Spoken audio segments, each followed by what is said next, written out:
नमस्कार, आप देख रहे हैं अलवर न्यूज और मैं हूं समरदीप गुप्ता। नजर डालते हैं आज की सुर्खियों पर। एमआईए क्षेत्र में मामा पर लगा भांजे की हत्या किए जाने का आरोप। मृतक के पिता ने कहा वारदात की दी थी उसके ससुर ने सूचना। 2 साल बाद हुई रीट परीक्षाओं से जुड़े पदों की संख्या बढ़ाए जाने को लेकर उठी मांग। रीट परीक्षा से जुड़े परीक्षार्थियों ने कहा 33,000 की बजाय 55,000। मानसून के दिनों को लेकर नाले की व्यवस्था को लेकर विभाग बना लापरवाह। शहर से जुड़े नाले की जर्जर हालत स्थानीय लोगों की बढ़ा रही है चिंता। बिजली के मुद्दे पर भाजपा ने किया एक बार फिर हंगामा। किसान के खाद व बिजली को लेकर भाजपा ने कांग्रेस पर साधा निशाना।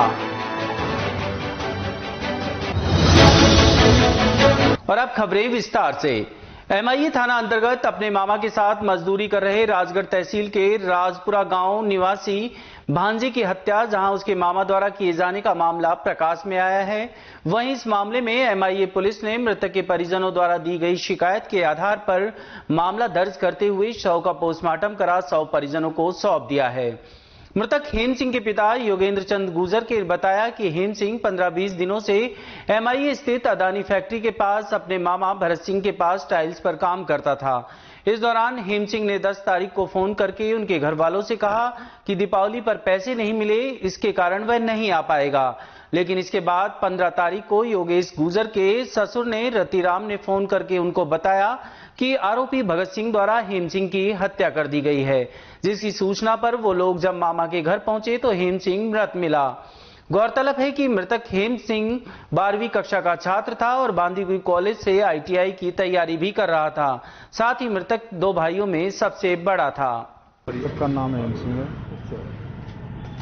मैं उसका पिता हूँ, मेरा नाम सुरेश है और इसका मामा था। वो कहीं यहाँ काम वाम लेता है, मार्बल जमा, ये टाइल वगैरह जमाने का काम करने के बहाने से घर से लिया है जाके, और ले आने के बाद में 10-15 दिन काम किया। हमने फिर दीपावली फ़ोन किया, दीपावली बोले नहीं आएगा, अगर पैसे वैसे नहीं मिल रहे मैं 10 तारीख आऊँगा।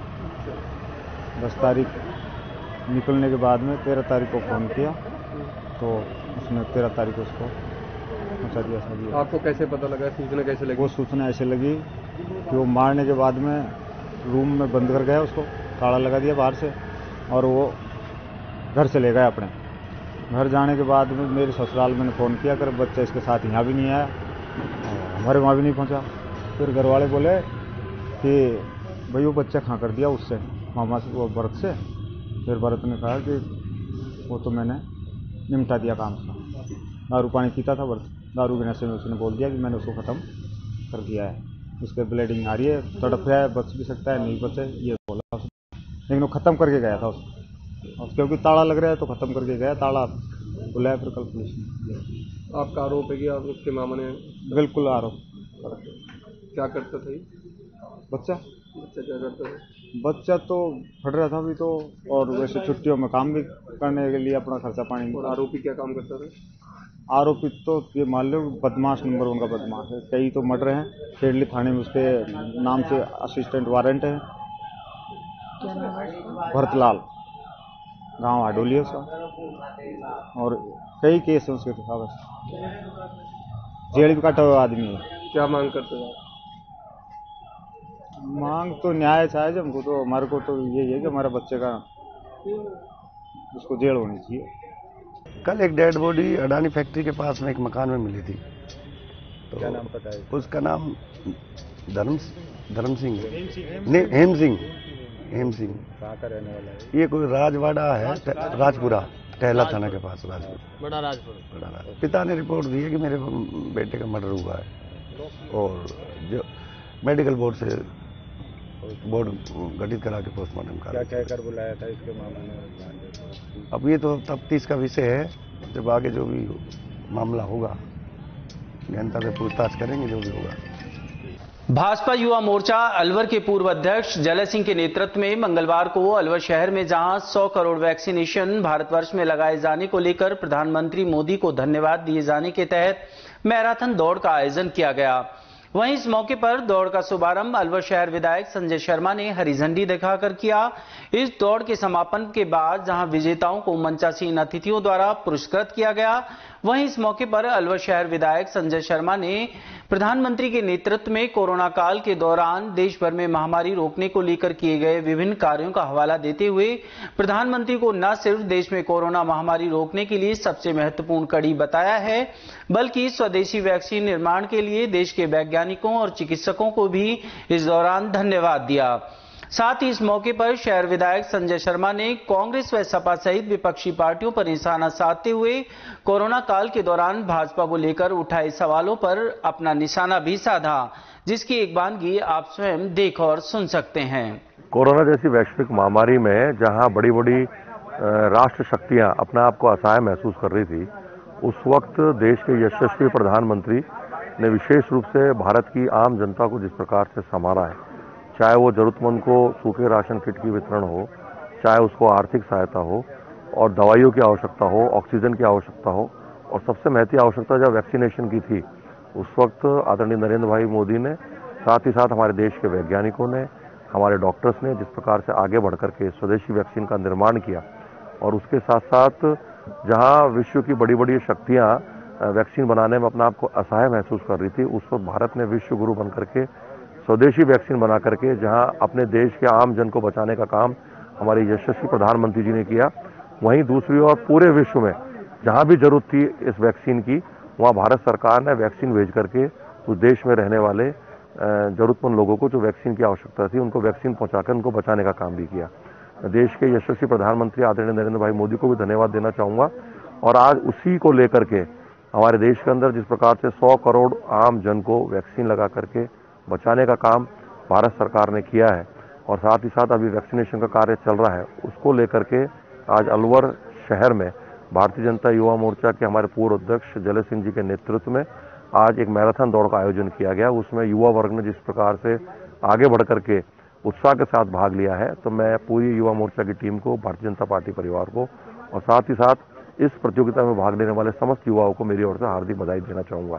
साथ ही साथ धन्यवाद देना चाहूंगा हमारे यशस्वी प्रधानमंत्री आदरणीय नरेंद्र भाई मोदी को, क्योंकि जिस प्रकार से विपक्ष ने इस वैक्सीन को लेकर के भ्रांतियां पैदा की थी, विशेष रूप से कांग्रेस पार्टी हो, चाहे सपा हो, चाहे बसपा हो, जितने भी विपक्षी दल हैं, उन्होंने शुरुआती दौर में इस वैक्सीन को लेकर के भ्रांतियां पैदा करी और देश के प्रधानमंत्री सहित हमारे वैज्ञानिकों को और हमारे डॉक्टर्स को जिस प्रकार से टारगेट किया, आज उनके मुंह पर एक बहुत बड़ा तमाचा हमारे वैज्ञानिकों ने मारा है, हमारे डॉक्टर्स ने मारा है, और जिस प्रकार से देश की जनता ने अपने प्रधानमंत्री पर विश्वास किया और वैक्सीन को लगाने के बाद लगवाना शुरू किया, और आज मुझे बताते हुए खुशी है कि 100 करोड़ से अधिक जो हमारी देश की जनता है वो वैक्सीन लगवा चुकी है, और आने वाले समय में मुझे पूरा विश्वास है कि भारतवर्ष का एक एक जन वैक्सीन लगा करके अपने आप को सुरक्षित भी महसूस करेगा। देश के यशस्वी प्रधानमंत्री आदरणीय नरेंद्र भाई मोदी में पूरा विश्वास पहले भी किया है और आने वाले समय में भी करेगा।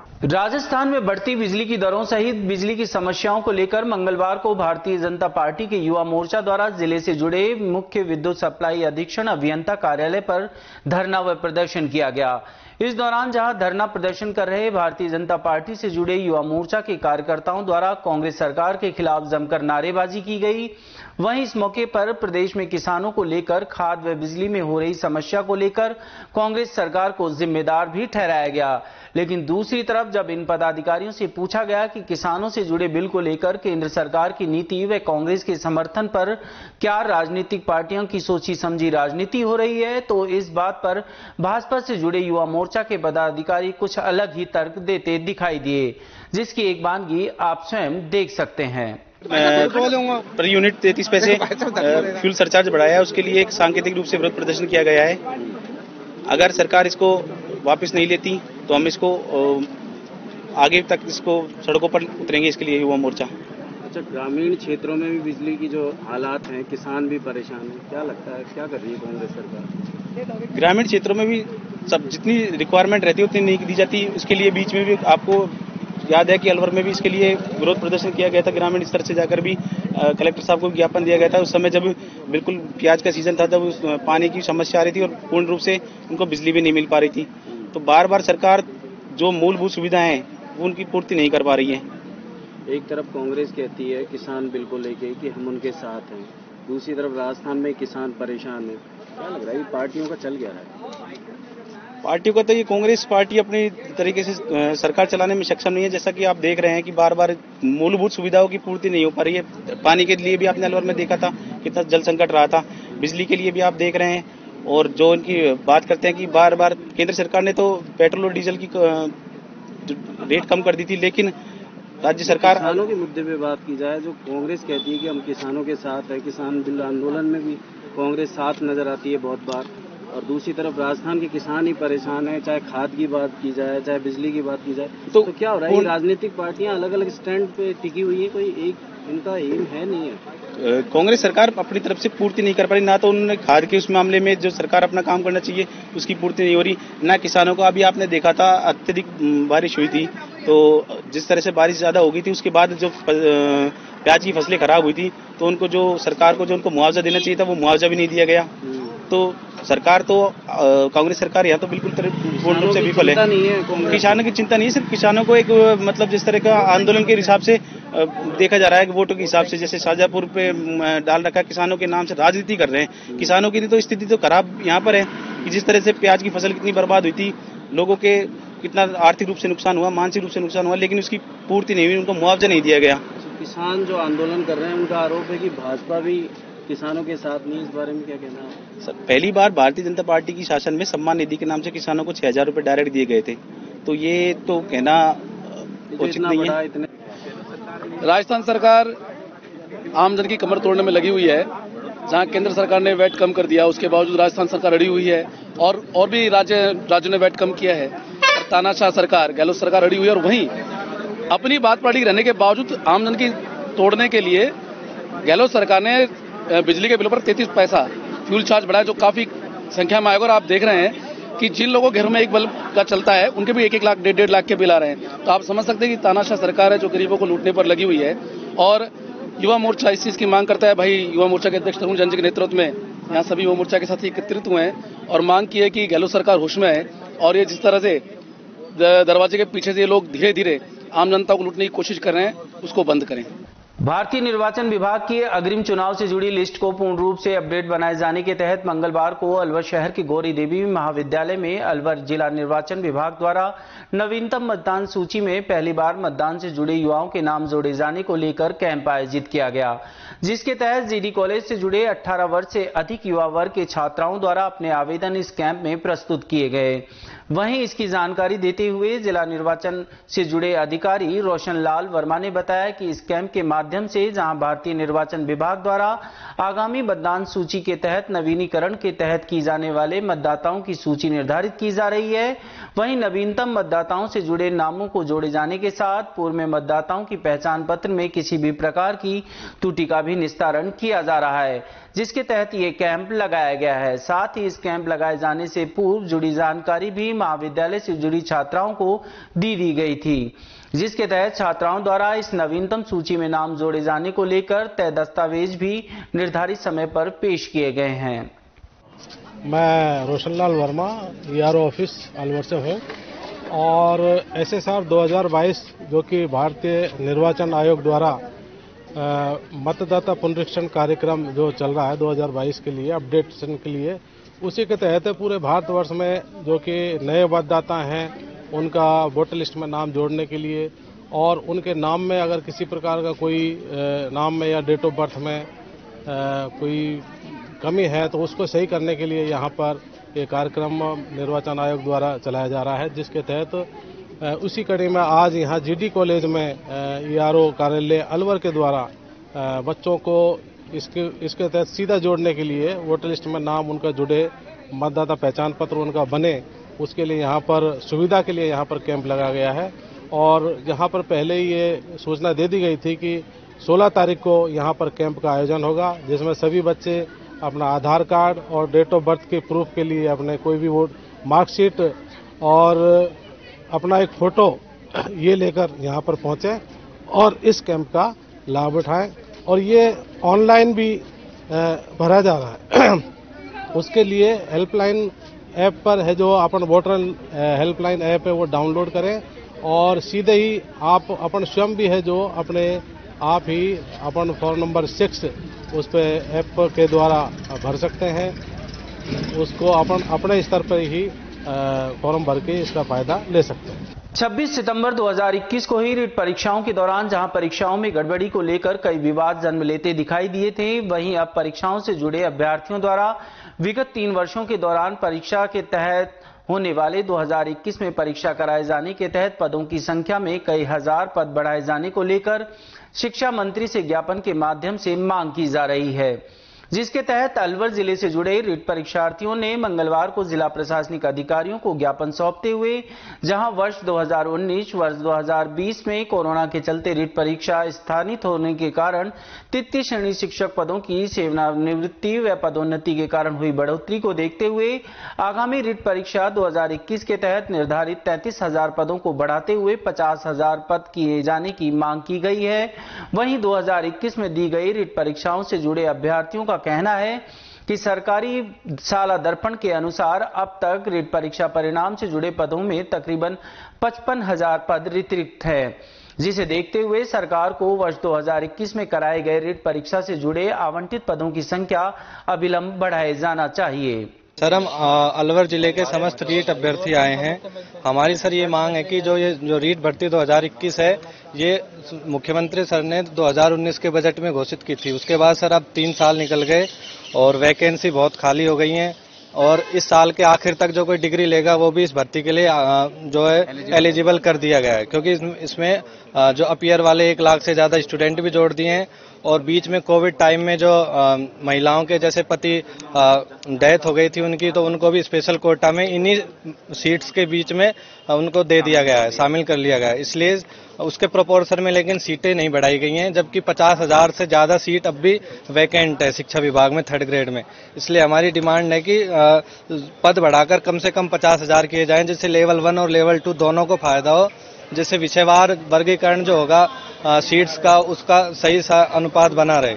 इसलिए हम कलेक्टर साहब को मुख्यमंत्री जी के नाम ज्ञापन देने आए हैं। अलवर शहर में सर्दी के दौरान जहां पानी की समस्या अक्सर शहर से जुड़े कई मोहल्लों में लोग परेशान रहते हैं, वहीं समस्या का समाधान के नाम पर जलदाय विभाग की बड़ी लापरवाही इन दिनों अलवर शहर के काली मोरी फाटक के समीप देखने को मिल रही है, जिसके चलते जहां इस तिराहे से जुड़े सड़क पर जलदाय विभाग द्वारा पानी की समस्या समाधान को लेकर खोदे गए गड्ढे के कारण कई बार दुर्घटना होने से लोग बाल बाल बच रहे हैं। वहीं दूसरी तरफ इस गड्ढे के खोदने के बाद भी जलदाय विभाग द्वारा विगत कई सप्ताह से इसकी सुध नहीं ली गई।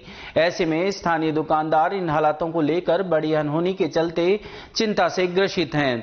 वहीं स्थानीय दुकानदारों का कहना है कि लगातार इस गड्ढे के चलते होने वाली समस्याओं से जहां आम जनता परेशान है, वहीं जलदाय विभाग से जुड़े कर्मचारी व अधिकारी इस गड्ढे को भरने के लिए किसी भी प्रकार से तत्पर नजर नहीं आ रहे हैं, जो आप स्वयं देख सकते हैं और चिंता का विषय भी है। समस्या ये रोड मट्टी खोद के पटक रखी, आज 10 दिन हो गए इसके ऊपर, 10 दिन हो गए। 10 दिन से न तो रिपेयरिंग करके जा रहा है न वैसे पड़ा हुआ है। अरे अब 10-15 मिनट आवे बस देख के चल जाए, फिर वो काम करने वाला बस दुर्घटना तो क्या एक्सीडेंट होते बचे हैं। वाहनों में आने जाने में परेशानी हो रही है, पब्लिक को दिक्कत आ रही है, पानी का कोई समाधान नहीं हो रहा है। बारिश के दिनों में शहर में गंदे पानी की निकासी को लेकर जहां जिला प्रशासन व संबंधित विभाग द्वारा नाली व नालों की व्यवस्था के माध्यम से बेहतर व्यवस्था किए जाने के दावे किए जाते हैं, वहीं दूसरी तरफ अलवर शहर के बड़े नालों में से एक इन दिनों विभागीय लापरवाही के चलते नाले से जुड़ी जर्जर खस्ताहाल दीवारों के कारण इस नाले में गिर रहे मलबे के कारण भविष्य में बारिश के दिनों में बड़ा हादसा होने की संभावनाएं बढ़ रही हैं, जिसकी एक बड़ी सच्चाई अलवर न्यूज आपको दिखाने जा रहा है कि किस तरह अलवर शहर के काली मोरी फाटक से 11 बांध तक जाने वाले इस बड़े नाले की सुध को लेकर नगर परिषद सहित संबंधित विभाग सोया हुआ है।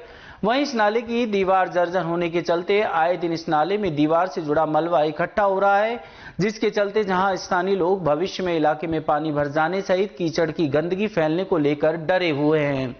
वहीं इस तरह की शिकायत लगातार स्थानीय पार्षद से किए जाने के बाद भी आज तक मामले में कोई कार्रवाई नहीं की गई है। ऐसे में आप स्वयं सुनिए कि स्थानीय लोग इस तरह के हालातों को लेकर किस तरह भयभीत हैं।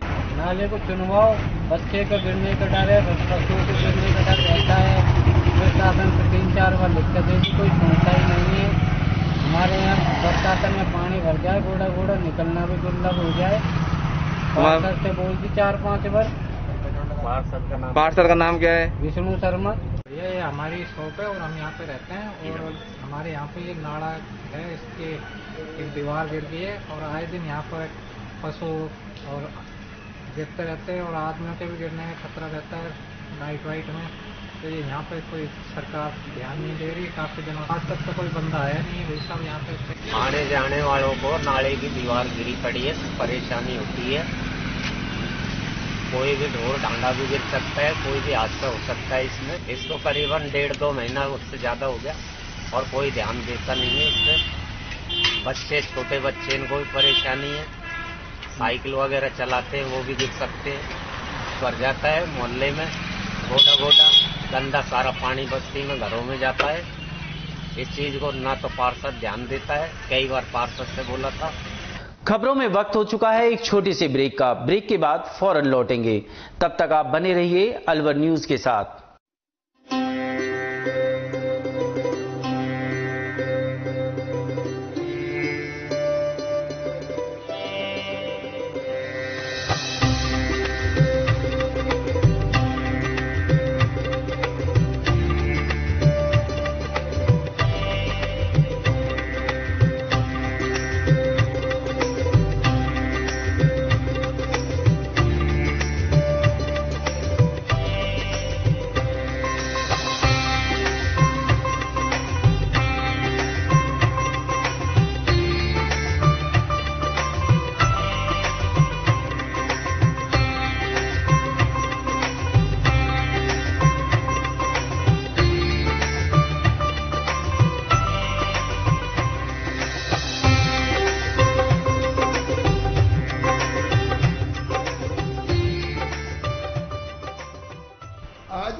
शालीमार में बाबा ठाकुरदास एंड सन्स की कलाकंद की शॉप का ओपनिंग हुआ। इसके लिए मैं अभिषेक कनीरा जी को बहुत बहुत शुभकामना और मुबारकबाद देता हूँ। मैं यहाँ पर रहने वाले 4000 परिवारों को जो उनका विख्यात मिल्क केक है वो सबको मिलेगा, अच्छी वैरायटी मिलेगी और इसी के साथ शुभकामना देते हुए उनका व्यापार खूब बढ़े। अमेरिका तक जाने वाला कलाकंद अब आ गया है अपरागढ़ शालीमार में। आप सबको मुबारक हो। अपरागढ़ शालीमार में आ गया है बाबा ठाकुरदास का कलाकंद जो कि अमेरिका तक जाता है। अलवर वासियों के दिल में अपनी अलग पहचान बना चुके त्रिहान ग्रुप खास आपके लिए लेकर आए हैं नगर विकास न्यास अलवर द्वारा अनुमोदित अलवर की बेहतरीन अफोर्डेबल आवासीय योजना, जिसमें आपके लिए उपलब्ध है सुरक्षित जीवन शैली, वो भी सिर्फ नाम मात्र की कीमतों में। कोई भी मन बनाने से पहले साइट विजिट जरूर करें, क्योंकि फ्लैट की कीमत है सिर्फ 5,15,000 रुपए से शुरू। अलवर भिवाड़ी मेगा हाईवे पर स्थित ये टाउनशिप आपके लिए पूरी तरह से सेफ है, जहां आपको मिलेंगी चौड़ी सड़कें, हरे भरे गार्डन, मंदिर और गुरुद्वारा। तो जल्दी कीजिए, सीमित फ्लैट्स उपलब्ध।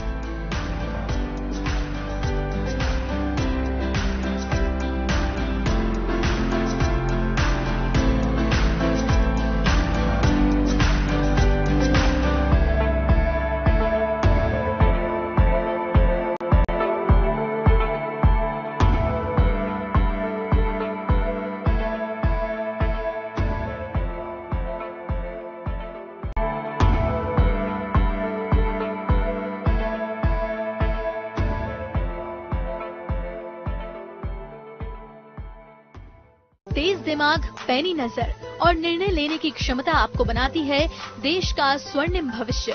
नरेंद्र तिवारी IAS एकेडमी, जो कि है सभी प्रतियोगी परीक्षाओं के लिए सर्वश्रेष्ठ संस्था, जहां का उन्नत माहौल और सही मार्गदर्शन आपको RAS, IAS, शिक्षक, REET, SSC, railway, Delhi police, Rajasthan police, SI, patwari, STC और B.Ed जैसी प्रतियोगी परीक्षाओं में सफलता का रास्ता दिखाएगा। अलवर की सर्वश्रेष्ठ प्रतियोगी संस्था Narendra Tiwari IAS academy, railway station के पास, लिटिल बर्ड स्कूल के पीछे, नेहरू नगर, अलवर।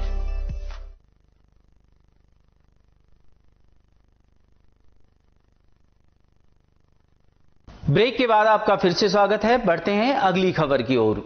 एक तरफ अलवर शहर में ट्रैफिक व्यवस्था सुधारने को लेकर जिला पुलिस प्रशासन व यातायात विभाग बड़े बड़े दावे करता है, वहीं दूसरी तरफ अलवर शहर के नवीनतम बन रहे मिनी सचिवालय के समीप भवानी तोप चौराहे पर अव्यवस्थाओं का आलम पसरा हुआ है, जिसके चलते जहां आसपास की दुकानों के समीप दिन भर रहने वाला जमावड़ा वाहन चालक अपनी गाड़ियों को निर्धारित सफेद लाइन के बाहर सड़क पर खड़ा किया जाना लोगों के लिए बड़ी चिंता का कारण है। वहीं इन हालातों के चलते कई बार बड़ी दुर्घटनाएं भी प्रकाश में आई हैं, लेकिन इस चौराहे पर किसी भी प्रकार के ट्रैफिक पुलिसकर्मी की व्यवस्था न होने के चलते व्यवस्थाओं में आज तक कोई सुधार नहीं देखा गया है। साथ ही स्थानीय दुकानदारों का कहना है कि जब भी नियम उल्लंघन को लेकर किसी भी वाहन चालक से इस तरह के कार्यों को लेकर विरोध किया जाता है तो वाहन चालक उन्हें बेतुके जवाब देते हैं, जिसके चलते उन्हें अक्सर इस तरह के हालातों का सामना करना पड़ता है। ये बहुत है, तुम्हारा बात तो थोड़ी है, इसके मतलब तो मना कर रहा हूँ। तो इसमें दिक्कत तो आपको आएगी ना? दिक्कत हमको तो बहुत ज्यादा दिक्कत है। तुम लोगों के लिए ये ना है कि अपने नियम से चले, कोई वही नहीं है व्यवस्था। पुलिस और प्रशासन भी घातक जो ये व्हाइट पट्टी के बाहर जो गाड़ियां खड़ी हैं, इसमें जिम्मेदार कौन है? आप लोग ही तो। चालान करना चाहिए, जिम्मेदार तो दुकानदार तो चाहे घातक लड़ेगा, वो अपना काम करेगा। और हम पान लगाएंगे, ये बताओ कि इनकी वो करेंगे, इनको सोचनी चाहिए पब्लिक को। तो यहाँ पे प्रशासन कोई ध्यान नहीं दे रहा है? प्रशासन ध्यान नहीं रहा है। एक आदमी की ड्यूटी लगा दे, मैं चालान कर दे, जो रोड पर खड़ा हो, जो कुछ 2-4 रोज ऐसे ही करे, जब अपना आप यहाँ हो जाए। एक तरफ अलवर नगर विकास न्यास व अलवर नगर परिषद फुटपाथ पर हो रहे अतिक्रमण को लेकर बड़ी कार्रवाई करने का हवाला हर बार देता है, दूसरी तरफ अलवर शहर से जुड़े विभिन्न वाहन विक्रेताओं द्वारा न सिर्फ इन फुटपाथों पर बड़े पैमानों पर अतिक्रमण करते हुए आम आदमी की राह से जुड़े फुटपाथ पर कब्जा किया जा चुका है, बल्कि इन हालातों के चलते सड़क के किनारे चलने वाले राहगीर अक्सर परेशान होने भी लगे हैं। लेकिन विभागीय लापरवाही के चलते न सिर्फ इस तरह के हालातों पर कोई बदलाव होता दिखाई दे रहा है, बल्कि इस तरह का अतिक्रमण कर रहे वाहन विक्रेता सिर्फ मीडिया को देखकर ऐसे अतिक्रमण हटाए जाने की बात तो कहते हैं, लेकिन कुछ समय बाद ढाक के 3 पात वाली स्थिति इन जगहों पर नजर आती है। साथ ही दूसरी तरफ इस तरह के हालातों में अलवर शहर के भगत सिंह सर्किल के समीप HDFC बैंक के सामने भी देखने को मिलता है, जबकि इस HDFC बैंक द्वारा कई बार बैंक के सामने निर्धारित पार्किंग स्थल पर गाड़ी खड़े जाने को लेकर उपभोक्ताओं के साथ मारपीट किए जाने का भी मामला प्रकाश में आया है। लेकिन इस तरह के अतिक्रमण को लेकर ना तो संबंधित नगर विकास न्यास से जुड़ा विभाग कोई कार्रवाई करने को तैयार दिखाई देता है और ना ही जिला प्रशासन इस दिशा में ध्यान देने को जागरूक है। बाकी आप स्वयं इन दृश्यों में सच्चाई देख सकते हैं। तो ये गाड़ियां खड़ी हैं, आने जाने वालों के लिए, पैदल चलने वालों के लिए रैंप बने पड़े हैं। तो रैंप पे तो खड़ी है नहीं है, ये पट्टी से पूरा खड़ी है, पट्टी से पूरा खड़ी है और आन करेंगे हटा देंगे उसको। एक उम्र के बाद प्रेम संबंधों को लेकर जहां परिवार से जुड़े परिजन कई तरह के सवाल खड़े कर देते हैं, वहीं दूसरी तरफ इन सवालों के बीच एक ऐसी भी स्थिति उत्पन्न हो जाती है जब बालिग लड़का या लड़की अपने परिजनों के खिलाफ हो जाता है। दूसरी तरफ परिजन इन हालातों के लिए संबंधित पुलिस या प्रशासन को जिम्मेदार बताते हुए अपने साथ हो रही घटनाओं के लिए जिम्मेदार ठहरा देते हैं। इसी तरह का एक मामला अलवर जिले में भी प्रकाश में आया है, जिसके तहत जहां एक बालिग युवती से जुड़ी उसकी मां अपनी बेटी के प्रेम संबंधों के चलते हुए विवाह को लेकर बेटी के प्रेमी को बड़ी उम्र का व्यक्ति बताते हुए दोषी ठहरा रही है, वहीं दूसरी तरफ इस मामले में अब तक हुई पुलिस कार्रवाई पर भी सवाल खड़े कर रही है। इस बीच जहां महिला ने मीडिया से बातचीत करते हुए महिला थाने से जुड़े एक ASI पर इस तरह के मामले में बेटी के प्रेमी व मौजूदा पति को बचाने के लिए जिम्मेदार ठहराया है, वहीं दूसरी तरफ महिला द्वारा दिखाई गई बेटी व उसके पति की तस्वीरें यह बात साफ कर रही हैं कि इस मामले में कहीं ना कहीं प्रेम संबंधों या आपसी लेन देन को लेकर अब नया रूप दिया जा रहा है, जिसकी एक बानगी आप स्वयं देख सकते हैं। मामला जी मेरी बच्ची का है, बेटी का, मेरी का। एक 45-46 साल का आदमी उसको लेके भाग गया। कब हुई ये घटना? ये घटना हुई है जी 27/11/2020 को। ठीक है, कितने साल की थी जब आपकी बेटी? जब मेरी बेटी 17 साल की थी। ठीक है, फिर पुलिस ने क्या किया इस मामले में? पुलिस ने कुछ नहीं किया। पुलिस ने वो आदमी शादी करके उसको कोर्ट में लाया था जब मैंने FIR लिखवाई थी। तो शादी करके उसको शाम को लेके आया था, तो पुलिस उसी के हवाले कर रही थी। उसने क्या है, फर्जी कागजों, फर्जी आधार कार्ड में उम्र बढ़वा ली उसकी और उसे 20 साल की बना के उससे शादी कर ली। ठीक है। तो शादी करने के बाद में जैसे उनको पुलिस वालों ने उनको वहाँ बुलवाया है, मैंने जब रिपोर्ट दर्ज कराई तो जब लड़की और वो आदमी कह रहा मैंने तो शादी कर ली, तो फिर मगर लड़की तो अभी मेरी 20 साल की भी नहीं हुई। तो जब मैंने कागज वागज दिखाए हैं, उनको सारे कुछ कराया है, तो उन्होंने योगेश साई ने के काम करा। पहले तो ना तो उसका मेडिकल कराया लड़की का, मैंने मेडिकल के लिए भी काफी जोर दिया, काफी कहा कुछ नहीं होगा, कुछ नहीं, कुछ किया ही नहीं है, कुछ किया ही नहीं है। बेटी ने क्या कहा? आपकी बेटी से बात हुई आपकी? बेटी की मैं बताती हूँ आपको, बेटी ने उस टाइम मना कर दी थी आपके साथ आने के लिए। हाँ, क्योंकि उसके चुंगल में फंसी हुई थी वो बेटी चुंगल में को, तो बेटी तो खैर बाद में बताएगी। तो लड़की को तो उन्होंने नारी निकेतन भेज दिया, लेकिन उस आदमी पे कोई मुकदमा दर्ज नहीं करा उन्होंने। क्या करती है आपकी बेटी? कुछ नहीं करती, बेटी मेरी पढ़ी लिखी भी नहीं है, बिल्कुल वो बिल्कुल एकदम सीधी है, बिल्कुल एकदम भूली है। कौन सी क्लास तक पढ़ाई है? उसने 5वीं तक पढ़ी है, जिसके मेरे पास सारे डॉक्यूमेंट्स है, मार्कशीट वगैरह सारी चीजें। आपका क्या आरोप है?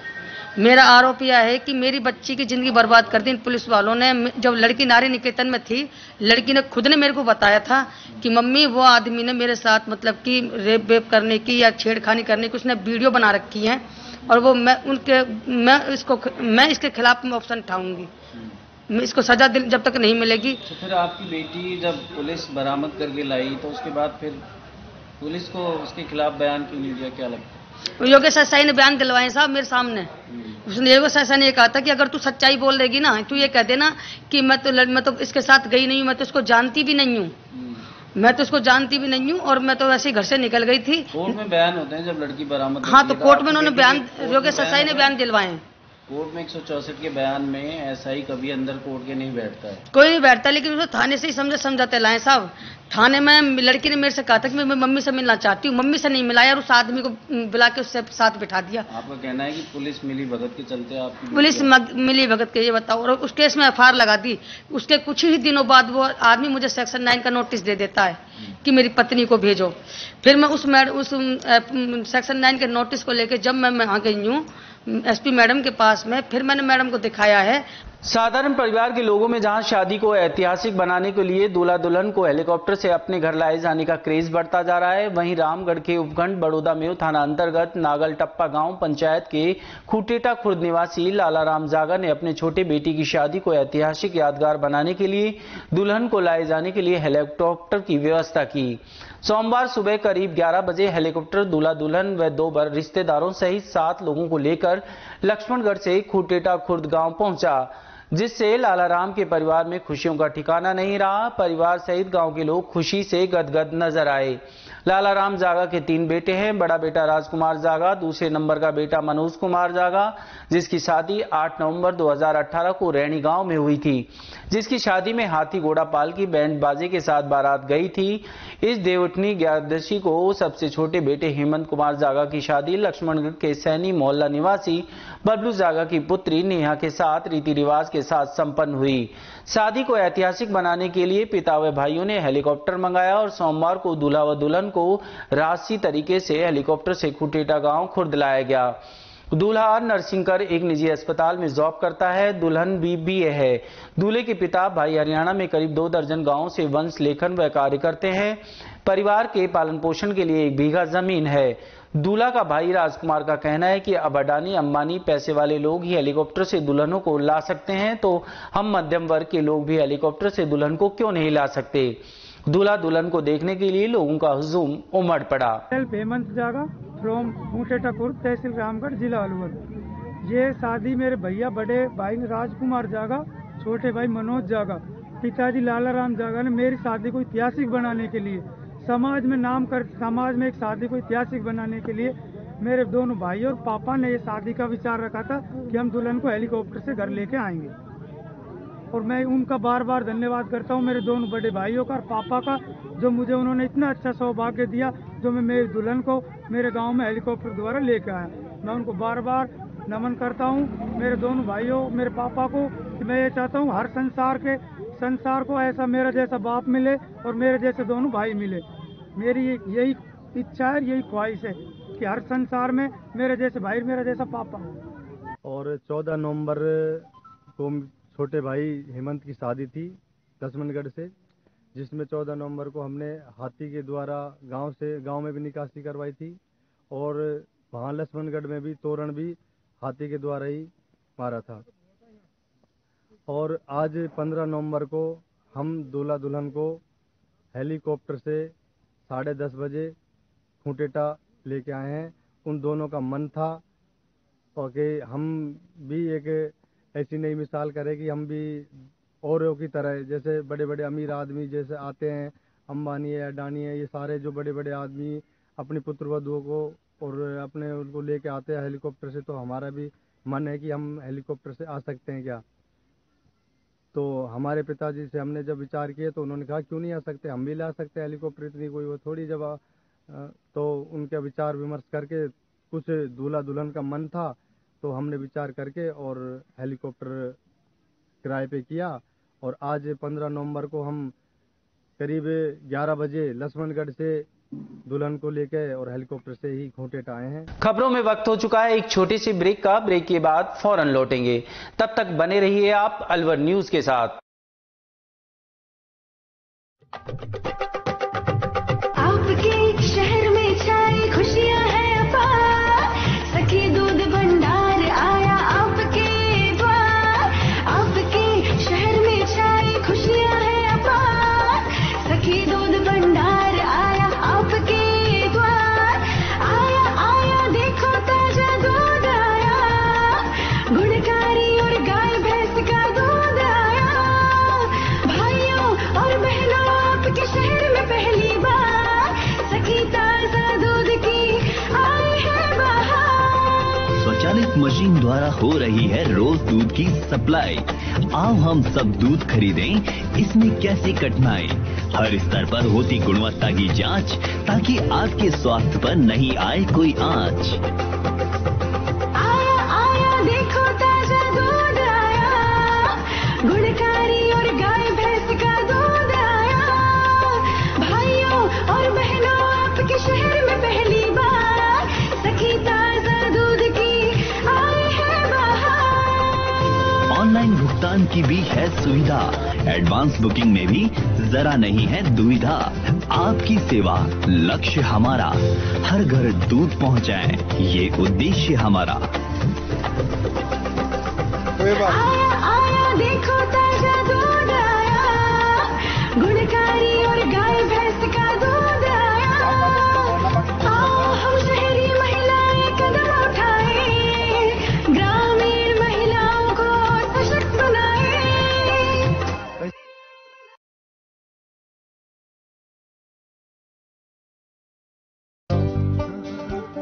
पापा मुझे भी।